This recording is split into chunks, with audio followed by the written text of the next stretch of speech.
Penguin Random House Canada presents The Golden Spruce, a true story of myth, madness, and greed, by John Vaillant. Read for you by Edoardo Ballerini.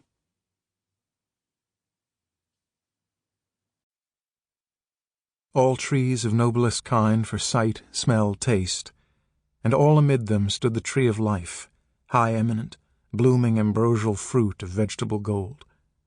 And next to life, our death, the tree of knowledge grew fast by, knowledge of good bought dear by knowing ill. John Milton, Paradise Lost. Prologue. Driftwood.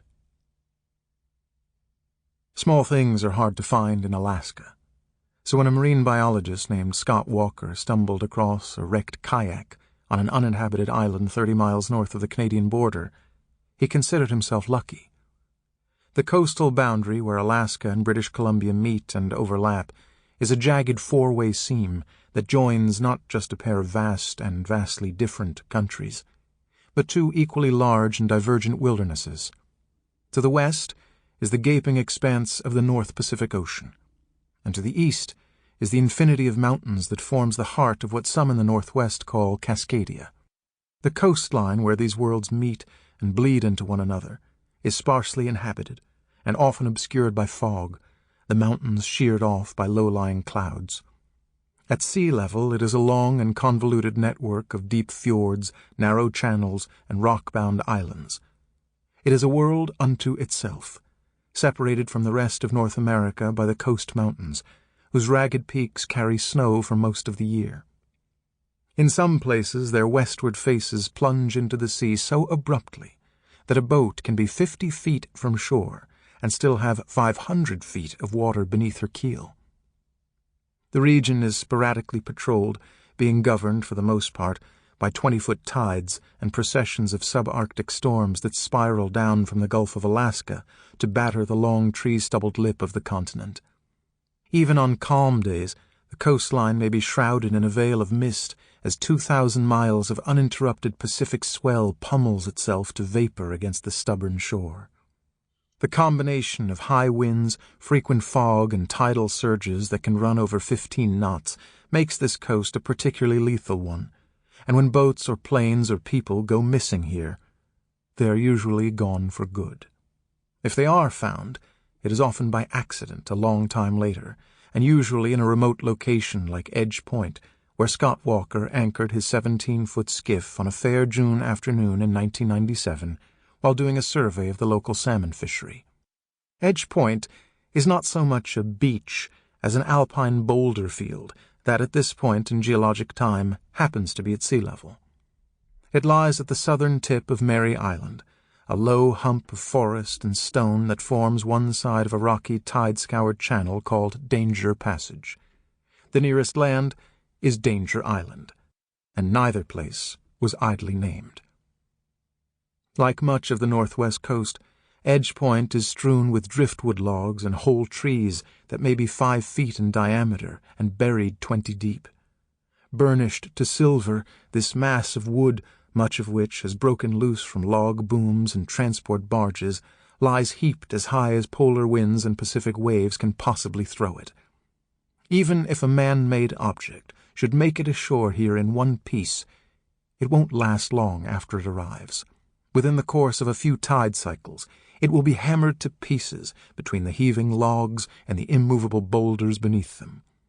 In the case of a fiberglass boat, like a kayak, the destruction is usually so complete that it makes the craft hard to recognize, much less find. When a fiberglass yacht was found in a location similar to Edge Point 3 years after it had disappeared without issuing a distress signal, the largest surviving piece was 2 feet long, and that was only because it had been blown up into the bushes.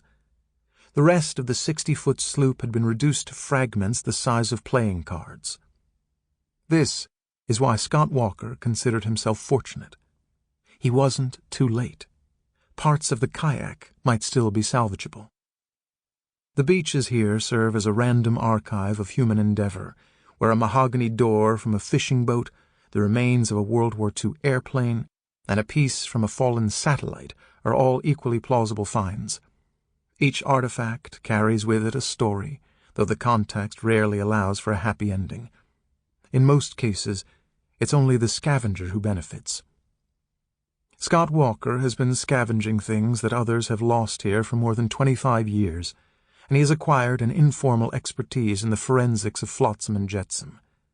If the found object is potentially useful or sufficiently interesting, and if it is small enough to lift, the beachcomber's code will apply. Walker was abiding by this code when he happened upon the broken kayak and began tearing it apart for the stainless steel hardware. But when Walker lifted his head from his work, he noticed some things that gave him pause. Strewn further down the tide line were personal effects: a raincoat, a backpack, an axe, and it was then that it occurred to him that his prize may not have simply washed off some beach or boat docked down the coast. The more he noticed, a cook stove, a shaving kit, a life jacket, the narrower the gap between his own good luck and someone else's misfortune became. This wasn't shaping up to be a clean find. Walker deduced from the heavier object's position lower down in the intertidal zone that the kayak had washed ashore and broken up on a low tide. The lighter objects, including large pieces of the kayak itself, had been carried further up the beach by subsequent high tides and wind, and it was these that set off alarm bells in Walker's head. Despite being wrapped around a log, the sleeping bag was still in near-perfect condition. There were no tears or stains, no fading from the salt and sun. The life jacket, too, looked fresh off the rack. Even the cook stove appeared salvageable. Wedged between rocks at the water's edge, it showed only minor rusting. Winter storm season, the most effective destroyer on the coast, had only just ended. So this wreck had to be recent, thought Walker, perhaps only a couple of weeks old. Walker debated throwing the stove and sleeping bag into his skiff, but then after considering some possible accident scenarios and recalculating the uncomfortable distance between a stranger's horror and his own delight, he decided to leave these things where they lay. Besides, he thought, they might be needed for evidence. No one would miss the stainless steel bolts, though, so he pocketed them and headed down the beach looking for a body. Walker never found one, and it was only through the Alaska State Troopers in Ketchikan, 30 miles to the north, that he learned the story behind his chance discovery. The kayak and its owner, a Canadian timber surveyor and expert woodsman, had been missing, not for weeks, but for months. This man, it seemed, was on the run, wanted for a strange and unprecedented crime. Chapter 1. A Threshold Between Worlds. There was beauty, yes, but who would know until men judged it so? Ralph Andrews, Timber. On the northwest coast, there is no graceful interval between the ocean and the trees. The forest simply takes over where the tide rack ends, erupting full-blown from the shallow, bouldered earth. The boundary between the two is unstable, and the sea will heave stones, logs, and even itself into the woods at every opportunity. In return, the roots of shore pine and spruce grope for a purchase on rocks better suited to limpets and barnacles, while densely needled boughs cast shadows over colonies of starfish and sea anemones.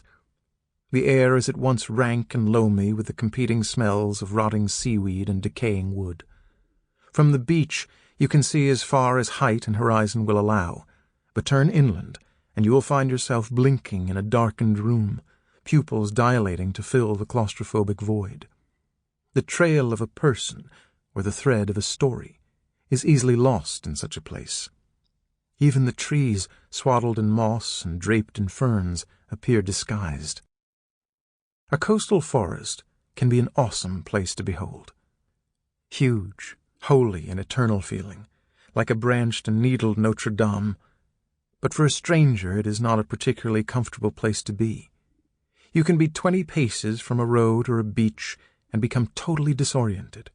Once inside there is no future and no past, only the sodden, twilit now.